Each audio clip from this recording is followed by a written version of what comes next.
Hello, तो इस video में आप लोग पूरे बने रहिएगा। इस वीडियो में गमी मिसा में गए हुए थे और फ़ादर ने बहुत अच्छी तरह से एकदम स्पष्ट किए हैं कि गमी आदिवासी समाज में गमी क्या होता है, ठीक है ना? और आदिवासी समाज में मतलब छाया भितार किस तरीके से किया जाता है, क्यों किया जाता है, आदिवासी समाज क्या होता है, उसके रीति-रिवाज़ क्या होते हैं, इन सब बातों को बहुत अच्छी तरह से स्पष्ट करने की कोशिश अपने शब्दों में की हैं। तो आप लोग पूरा वीडियो को देखिएगा, शायद मेरे ख़्याल से मुझे लगता है कि आप सबों को कुछ अच्छी और नई जानकारी मिले क्योंकि मैं बहुत से गमी मिसा गई हूँ, चाहे गमी में भाग ली हूँ, पर फ़ादर ने जिस तरीके से हमारे आदिवासी समाज की जो संस्कृति है, उसे स्पष्ट करने की कोशिश की है उसे मैं आप सबों तक रख रही हूँ। तो आप लोग पूरा वीडियो में बने रहिएगा, सुनिएगा और आप लोग एक अच्छी नई जानकारी आप सबों को मिलेगी, शायद मुझे ऐसा लगता है। चलिए फिर आप लोग बने रहिए, ठीक है ना? कब्र के सिमान या तो उस सिमान में जाके आह्वान करते हैं। अगर आज हम वो प्रार्थना करते तो ये कहते ना घर के लोग, हे बाबा पीटर अब बहुत हो गया, आप हमसे दूर बहुत दिन रहे, अब वापस आइए हमारे घर में, हम आपको पुनः आपके हमारे घर में वापस लेने के लिए आए हैं। इसी को छाया भितार कहा जाता था। क्या छाया भितार? उनकी छाया को, उस जीवित पिता को जो हम आपकी तरह देह का अंत हुआ लेकिन अभी भी वो जीवित है, उसको हम पुनः कहाँ ले आए हैं? कहाँ लाने आए हैं? घर में। क्योंकि आदिवासी समाज में स्वर्ग की परिकल्पना हम कैसे करते हैं? कहीं ऊपर है, कहीं जमीन के अंदर है, कहीं पाताल में है, नहीं। स्वर्ग की परिकल्पना आदिवासी समाज में क्या है? एक समाज ही है। समाज में रहना ही उनके लिए क्या था? स्वर्ग था। समाज में आना ही स्वर्ग माना जाता था।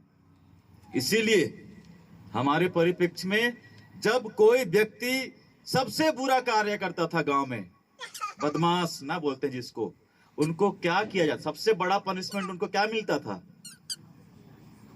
समाज बाहर, समाज से बाहर छिलान कर दिया, बोलते थे सीधा भाषा में। उनको समाज से बाहर कर दिया जाता था। उससे कोई खाएगा नहीं, उसके साथ कोई बैठेगा नहीं, उनका कोई काम करने नहीं जाएगा, सभी चीजों से वंचित। वो उनके लिए क्या था? नरक के बराबर था। और समाज में रहना ही उनके लिए क्या था? स्वर्ग के बराबर। इसीलिए अगर आप गौर भी कीजिएगा, हमारा समाज कैसा है? आदिवासी समाज कैसा है? अलग अलग समाज है? नहीं।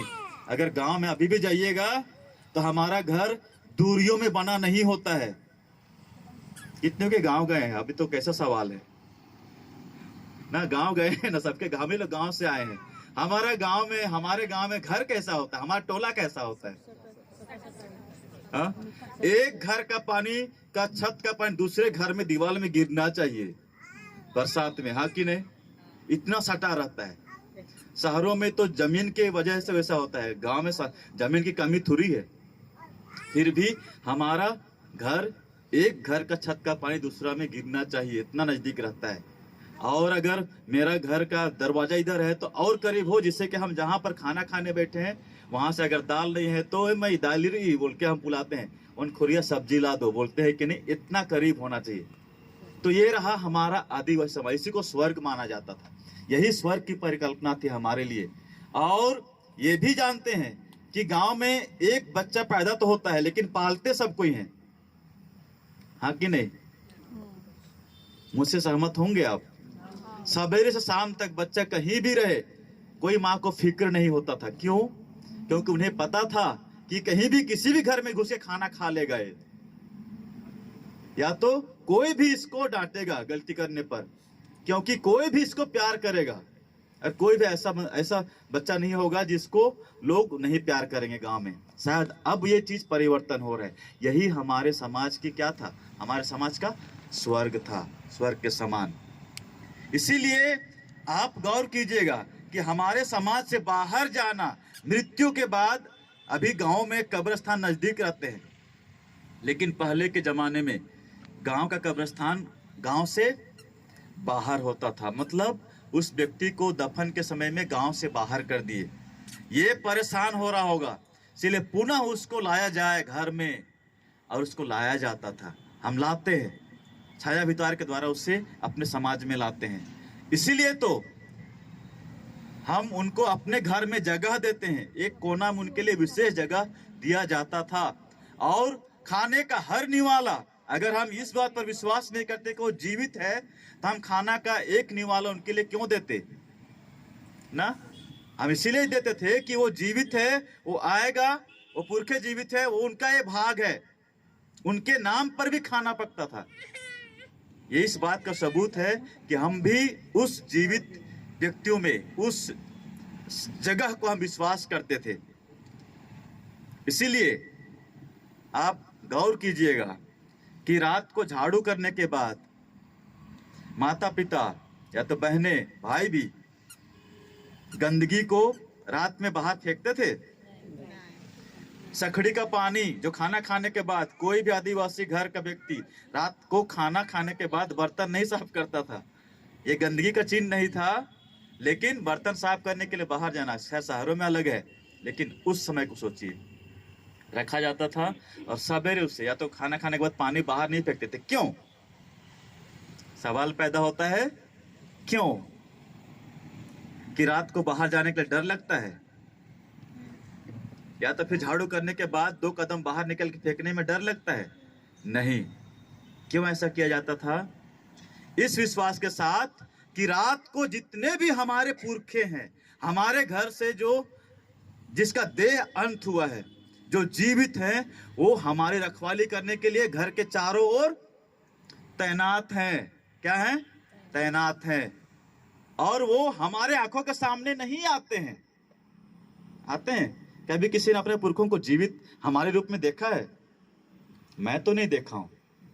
और कोई देखे होंगे तो भूत बोलते हैं। हाँ, मैं तो भूत नहीं मानता हूं। इसीलिए वे जरूर हमसे अदृश्य हैं, हमें दिखाई नहीं देते हैं। वे हमारे रखवाली करने के लिए हमारे चारों ओर है, घर की रखवाली करने के लिए हमारे चारों ओर है। और इस विश्वास के साथ कि क्या पता वो व्यक्ति कहाँ है, मैं यहां से गंदगी ऊपर फेंकूंगा बाहर तो उनके ऊपर चला जाएगा, मेरा झाड़ू किया हुआ गंदा उनके ऊपर चला जाएगा। इस विश्वास के साथ रात को बाहर में कोई भी गंदगी नहीं फेंका जाता था। ये सारी बातें हमारे समाज की, ये इस बात को प्रमाणित करते हैं कि हमारा समाज भी इस जीवन के बाद दूसरे जीवन पर क्या करता था? विश्वास करता था। अब भी हम विश्वास करते हैं। इसीलिए तो हम उन्हें हमारा रखवाले के रूप में मानते हैं। और जब जब हमारे घर में परेशानी आती थी, क्या आती थी? तकलीफें आती थी, कोई बीमार हो गया, मवेशी बीमार हो गए, घर में मलेरिया टाइफाइड है, उसमें पता नहीं था क्या बीमारी आता था, तो सबसे पहले किनको याद करते थे? हमारे पुरखों की आत्मा को। और उनको खुश करने के लिए बहुत बार हम लोग बोलते हैं कि आदिवासी समाज मुर्गी पूजा करता है या तो मुर्गी की सेवा करता है, पूजा करता है। नहीं, वो किनको खुश करते थे? हाँ, अधिक बीमार हो गए तो लाल मुर्गी, मवेशी बीमार हो गया तो काला मुर्गी, सर्दी जुकाम आए तो थोड़ा सफेद मुर्गी। मेरे बोलने का अर्थ है उन्हीं को खुश किया जाता था, क्योंकि हम ये मानते थे कि वो हमसे क्या हो गए हैं? नाराज हो गए हैं, हमसे नाराज हो गए हैं। और इसी क्रम में उनके द्वारा ही हमारे जीवन में क्या आ रही हैं? तकलीफें आ रही हैं, समस्याएं आ रही हैं। ये सारी बातें होती थी। इसलिए आज जब हम स्वर्गीय पीटर बाड़ा की आत्मा का अनंत शांति के लिए प्रार्थना कर रहे हैं, तो हम इसी बात पर विश्वास कर रहे हैं ख्रिस्तीय विधि के अनुसार कि इन्हें स्वर्ग राज्य में प्रवेश पाने मिले। इसलिए हम आज एक ख्रिस्ती होने के नाते उनकी मृत्यु पर दुखी ना हो, लेकिन हम क्या हो? खुशियां मनाएं, क्योंकि वो ऐसे जगह में प्रवेश किए हैं जो सब कुछ में संपन्न है। हमारा परिवार कैसा हो? हाँ, शादी, आजकल बहुत शादी समारोह संपन्न हो रहे हैं ना। जब बहू आती है तो क्या बोलते हैं? तुम्हारे जिम्मे है कि इस परिवार को स्वर्ग बनाते हो कि नरक बनाती हो, बोलते हैं कि नहीं? हाँ, बोलते हैं ना, स्वर्ग की नरक बनाना तुम्हारे जिम्मे है। और जब किसी की मृत्यु हो जाती है, हम स्वर्गवासी कहते हैं, तो हम दुखी होते हैं ना। इसीलिए मैं कहता हूं कि अगर कोई व्यक्ति स्वर्गवासी अर्थात स्वर्ग में निवास करने वाला, तो फिर हमें खुशी मनाना चाहिए कि दुखी होना चाहिए? हाँ, वास्तव में वो खुशी का पल है, लेकिन हम इस बात के लिए दुखी होते हैं कि हम जैसा वो जो हमारे बीच था, वो उनका देह अंत हो गया। हम उनको इस बात के लिए उदास होते हैं या तो दुख होते हैं कि हमारे बीच में वो नहीं रहा। लेकिन वास्तव में कहाँ चला गया? जहाँ पर पूर्णता है, जहाँ पर सब कुछ है, जहाँ पर अनंत जीवन है। इसीलिए हमारे परिप्रेक्ष्य में तो हम दुख खुशी मनाते हैं, लेकिन फादर थियोडोर टोप्पो ना, वो हमारा अधिकारी था, वो जब रोम में पढ़ रहा था तो वो बताता है कि एक रात ऐसी घटना घटी कि एक अफ्रीकन व्यक्ति, ब्रदर था वो भी, 9 बजे रात को पूरा खाना उना पार्टी करने का जो भी चीज़ है वो लेकर आया उनका रूम में, और सबको बुलाया आपस में, और सबको आओ हम क्या करेंगे, पार्टी करेंगे, खुशियाँ करेंगे। बाद में पूछा गया उनसे कि क्या है, ऐसा क्या खुशी है, 9 बजे रात को बुला रहे हो? तब मेरा पिताजी मर गया बोलता है। क्या हो गया? मेरे पापा जी स्वर्ग सिधार गए। तो उनकी प्रथा में मृत्यु के समय में कोई दुखी नहीं होता। उस दिन वे लोग सेलिब्रेट करते हैं, उस दिन वो लोग खुशियां मनाते हैं। और किस बात के लिए? कि उनका पिताजी कहाँ चला गया? स्वर्ग में चला गया, जहां सब कोई जाना चाहते हैं, जहां हम सभी जाना चाहते हैं। इसलिए आज हम प्रार्थना करें स्वर्गीय पीटर बाड़ा के लिए कि वो जहां कहीं भी ईश्वरीय राज्य में है, वो हमारी अगुवाई करते हैं इस दुनिया में। इसीलिए वे हमारी अगुवाई करते हैं। हम संतों की मध्यस्थता द्वारा प्रार्थना करते हैं। क्यों? क्योंकि हम ये मानते हैं कि संत कहाँ हैं? ईश्वर के पास है, करीब हैं। आज हम इस बात पर विश्वास करते हैं कि बाबा स्वर्गीय पीटर बाड़ा भी कहाँ है? स्वर्ग में है। क्यों ना हम उनके मध्यस्थता द्वारा ईश्वर से प्रार्थना करें और हमारी मनोकामनाएं पूरी होंगी। लेकिन कोई भी व्यक्ति, अंततः हम बोलेंगे कि कोई भी व्यक्ति इतना धर्मी नहीं है कि सीधे कहाँ चला जाए। हम में से कोई ऐसा व्यक्ति है जो एक भी पाप ना किया हो, एक भी पाप ना किया हो, झूठ नहीं बोला है। छोटे बच्चे टॉफी, पापा का टॉफी से मतलब पॉकेट से 1 रुपया नहीं लिए है, मैं तो लिया था। कहीं ना कहीं हम दोषी हैं, इसीलिए हम सीधे स्वर्ग नहीं जा सकते। और हम में से इतना भी कोई बुरा नहीं है कि सीधे कहाँ चला जाए? नरक में चला जाए। हम में से कोई ऐसा है जो एक भी अच्छा काम नहीं किया हो? बता दीजिए, कोई भी ऐसा है एक भी अच्छा कार्य नहीं किया हो? हर कोई ना कोई छोटा से बड़ा अच्छा कार्य किया है। इसीलिए हम सीधे नरक भी नहीं जाएंगे। इसीलिए कलीसिया एक जगह निर्धारित करती है। वो कौन सी जगह? शोधक अग्नि की ना, वहां पर हम जाके हमारे लिए पुनः एक पश्चाताप का जगह हो, और उस पश्चाताप के लिए हम आपकी जरूरत होती है उन्हें ना। इसीलिए हम आज प्रार्थना कर रहे हैं कि गलती से अगर वे उस राज्य में किसी कारणवश स्वर्ग राज्य में प्रवेश नहीं किए हैं, तो हमारी प्रार्थनाओं के बदौलत वो कहाँ प्रवेश करें? स्वर्ग राज्य में प्रवेश करें, उनकी आत्मा शुद्ध हो जाए और वे ईश्वर राज्य में प्रवेश करें।